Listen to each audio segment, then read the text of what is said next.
થાનગઢમાં 500ના દરની 97 ડુપ્લિકેટ ચલણી નોટો સાથે એક શખ્સને પોલીસે દબોચી નકલી નોટો સાથે જપ્ત કર્યો છે. થાનગઢ નગરમાં નકલી નોટો વટાવવાના કિસ્સાઓએ ચકચાર મચાવી છે. થાન પોલીસમાં ફરજ બજાવતા એએસઆઈ સહદેવસિંહ ઝાલાને બાતમી મળતા પીઆઈની ટીમ સાથે ખાખરાળી ચોકડી પાસે પોલીસે આશિષ મોરી નામના યુવકને ઝડપી પાડ્યો હતો. તેની પાસેથી 597 જેટલી નકલી નોટો મળી આવી હતી. પ્રાથમિક તપાસમાં ખુલ્યું છે કે આરોપી વેપારીઓ પાસેથી વસ્તુઓની ખરીદી કરીને આ નોટનો વપરાશ કરતો હતો. હાલ એક શખ્સની શોધખોળ પણ પોલીસ દ્વારા ચાલુ છે. પોલીસે મોટી સફળતા હાંસલ કરી. થાનગઢ પોલીસે ચેકિંગ દરમિયાન એક શંકાસ્પદ વ્યક્તિ પાસેથી 500 રૂપિયાના દરની કુલ 97 ડુપ્લિકેટ ચલણી નોટો ઝડપી પાડી હતી. પોલીસે ઝડપાયેલા આરોપીની પૂછપરછ કરી વધુ તપાસ હાથ ધરી છે. થાનગઢ પોલીસની ટીમ વિસ્તારમાં નિયમિત ચેકિંગ કરી રહી છે અને આ દરમિયાન એક વ્યક્તિની ગતિવિધિઓ શંકાસ્પદ જણાતા પોલીસે તેને અટકાવી તલાશી લીધી હતી. 500ના દરની ડુપ્લિકેટ નોટો સાથે એક ઝડપાયો છે. તલાશી દરમિયાન પોલીસને તેની પાસેથી 500 રૂપિયાના દરની મોટી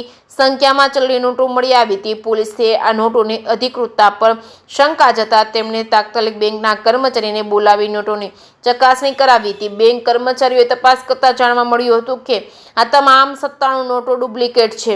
આ નોટોની કુલ કિંમત ₹48,500 રૂપિયા થાય છે. પોલીસે તાત્કાલિક આ શખ્સને ઝડપી પાડ્યો હતો અને 500ના દરની 97 નકલી નોટો જપ્ત કરવામાં આવી હતી. પોલીસની પ્રાથમિક પૂછપરછમાં આરોપીનું નામ આશિષ મોરી હોવાનું સામે આવ્યું છે. પોલીસે તેની પાસેથી જપ્ત થયેલી ડુપ્લિકેટ નોટો અંગે વધુ પૂછપરછ શરૂ કરી છે. આ ડુપ્લિકેટ નોટો ક્યાંથી છાપવામાં આવી હતી તેમજ ક્યાંથી લાવ્યો હતો અને આ રેકેટમાં અન્ય કોણ સંડોવાયેલું છે તે દિશામાં પોલીસે તપાસનો ધમધમાટ શરૂ કર્યો છે. આ ઘટનાથી સ્થાનિક લોકોમાં આશ્ચર્ય ફેલાયું છે.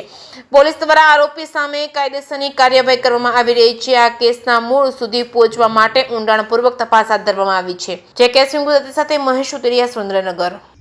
ગત તારીખ 4/9/2025ના રોજ થાનગઢ પોલીસ સ્ટેશનમાં બનાવટી ચલણી નોટો બાબતેનો ગુનો દાખલ કરવામાં આવેલો છે. આ ગુનામાં જે છે એ મળતી માહિતી મુજબ BNSની કલમ 179 અને 180 મુજબનો આજે ગુનો દાખલ કરવામાં આવેલો છે.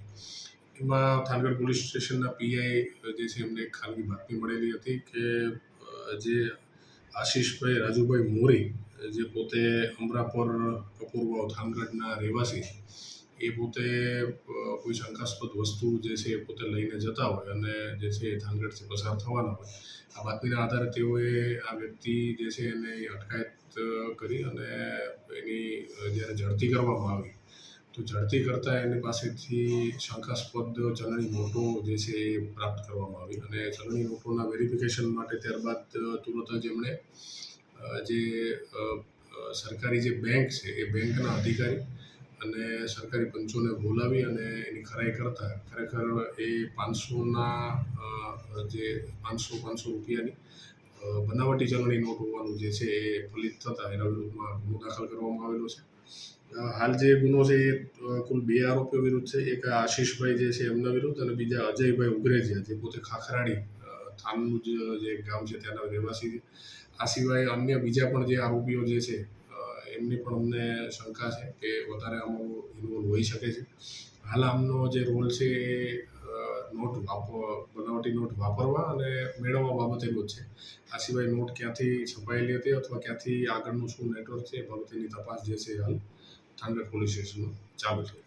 સરજી, કેટલા રૂપિયાની નોટો હતી અત્યારે જે છે કુલ 97 એવી નોટ મળી છે. એટલે આમ જો આંકડાથી ગણવા જઈએ તો કુલ 49,000 જેટલી નોટ કિંમતની જે નોટ છે એ ગણી શકાય. પણ આમ તો ખરેખર ચલણી નોટો ખોટી છે એટલે 0 કિંમત ગણી શકાય પણ પોતે સાચા તરીકે એ લોકો ઉપયોગ એને કરતા હતા.